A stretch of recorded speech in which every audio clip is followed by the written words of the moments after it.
সবাইকে অনেক অনেক শুভেচ্ছা জানিয়ে শুরু করছি আমাদের আজকের ক্লাস।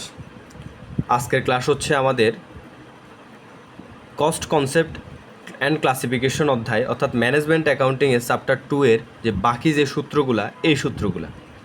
কারণ আমরা এর প্রথম ক্লাসও আমরা বলেছি যে আমরা যদি সূত্রগুলো যদি একটু ভালোভাবে যদি আমরা একটু আয়ত্তে নিয়ে আসতে পারি তাহলে দেখা যাবে যে কি আমরা ম্যাথগুলো করতে আমাদের জন্য খুবই ইজি হবে। তো এই জন্য আমাদেরকে সূত্রগুলোর প্রতি একটু দেখতে হবে যে যদি আমাদেরকে যদি প্রশ্নে কস্ট শিট বের করতে বলে যে কস্ট শিটের মধ্যে কী কী আছে, মানে কয়টা ধাপ আমরা পার করে কিভাবে আমরা কস্ট শিটটা করবো, এই জন্য সূত্রটা আমাদেরকে একটু দেখা উচিত। এরপরে আমাদেরকে প্রশ্নে বলতে পারে ফ্যাক্টরি ওভারহেডস। ফ্যাক্টরি ওভারহেডসের ক্ষেত্রে আমাদেরকে বলবে ফ্যাক্টরি ওভারহেডসে কী কী আসবে, তখন আমরা ফ্যাক্টরি ওভারহেডসে কী কী আছে, হ্যাঁ কোনটা আছে তাহলে আমরা সহজে আমরা বের করতে পারবো। এখন প্রশ্ন হচ্ছে ফ্যাক্টরি ওভারহেডসে যতগুলো নিয়ম আছে, যতগুলা বা এন্ট্রি আছে, সবগুলো কিন্তু আসবে না একটা ম্যাথের মধ্যে। এখান থেকে কয়েকটা জিনিস আসবে, তখন আমরা প্রশ্নের মধ্যে দেখলেই বুঝতে পারবো যে এটা ফ্যাক্টরি ওভারহেডসের।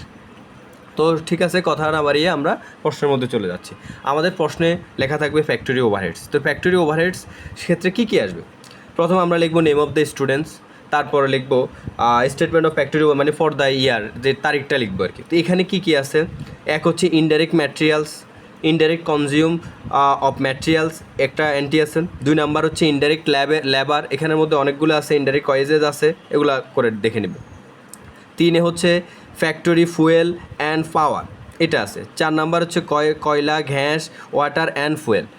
5 নাম্বার হচ্ছে আমাদের factory works manager salary. 6 number হচ্ছে ফ্যাক্টরি অফিসার স্যালারি। 7 নাম্বার হচ্ছে factory rent and tax. 8 number হচ্ছে factory light and repairs. 9 number হচ্ছে depreciation of power plant and machinery and loose tools. 10 number হচ্ছে factory supplies, electronic supplies, mechanical supplies. 11 number হচ্ছে আমাদের factory insurance. 12 number হচ্ছে superintendent supervision, অর্থ হচ্ছে আমাদের তদারকি বা রক্ষণাবেক্ষণ। তারপর 13তে হচ্ছে লিভ অ্যান্ড বোনাস। 14তে হচ্ছে ফোরম্যান স্যালারি। 15তে হচ্ছে আমাদের রিপেয়ার্স অ্যান্ড মেশিনারি, যেটা মেরামত খরচগুলো আর কি মেশিনের। 16 নাম্বার হচ্ছে আমাদের আদার্স ফ্যাক্টরি এক্সপেন্স। তারপর হচ্ছে 17 নাম্বার হচ্ছে ওয়েলফেয়ার এক্সপেন্স, কল্যাণ তহবিলের যেটা। 18তে হচ্ছে আমাদের ওয়ার্কস এক্সপেন্স।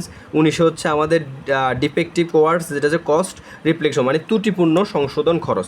তার মানে আমাদের মনে রাখতে হবে একটা ফ্যাক্টরি ওভারহেডস করতে হলে আমাদেরকে এই 18টা 19টা এন্ট্রির বাহিরে আর একটা এন্ট্রিও আমাদের যাবে না। তো আমরা এগুলো যদি কয়েকবার একটু দেখে ফেলি বা পড়ে ফেলি তাহলে আমাদের জন্য করতে এত বেশি কঠিন হবে না অঙ্কগুলো।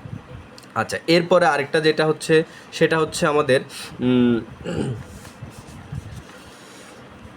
নেম অফ দ্য ইনস্টিটিউশনের ওই যে অফিস অ্যাডমিনিস্ট্রেটিভের যেই ম্যাথগুলো আমাদের আছে সেগুলো আমাদেরকে একটু দেখতে হবে।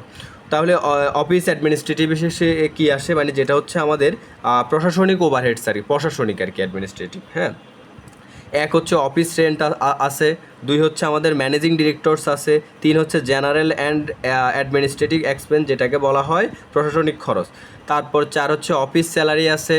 তারপর 5 হচ্ছে আমাদের ডিপ্রিসিয়েশন অফ অফিস ইকুইপমেন্ট, যেটা হচ্ছে মানে অবচয় আর কি, হ্যাঁ ডিপ্রিসিয়েশন অবচয়। তারপর পাওয়ার পর লাইট আছে। 7 হচ্ছে আমাদের ল্যান্ড রেন্টস অ্যান্ড ট্যাক্স মানে ভূমি ভাড়া। তারপর 8 হচ্ছে আদার অফিস এক্সপেন্স। 9 হচ্ছে ম্যানেজার স্যালারি। 10 হচ্ছে ডিপ্রিসিয়েশন অফ স্টাফ কার।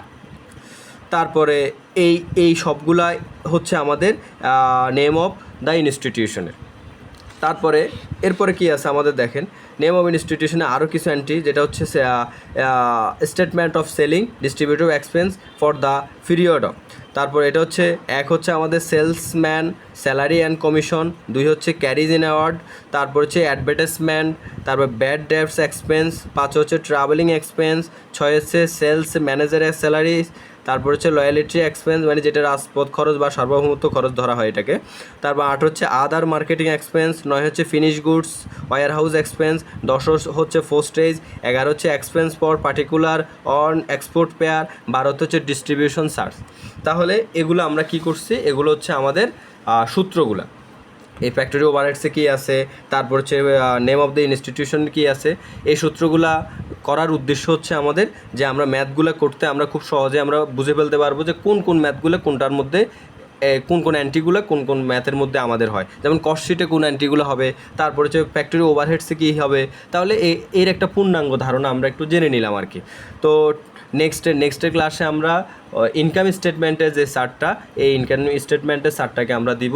তারপরে ওই ইনকাম স্টেটমেন্টের চার্টের পরে আমরা সরাসরি ম্যাথে চলে যাব। তো ঠিক আছে, সবাইকে শুভকামনা রইলেও, ভালো থাকবে।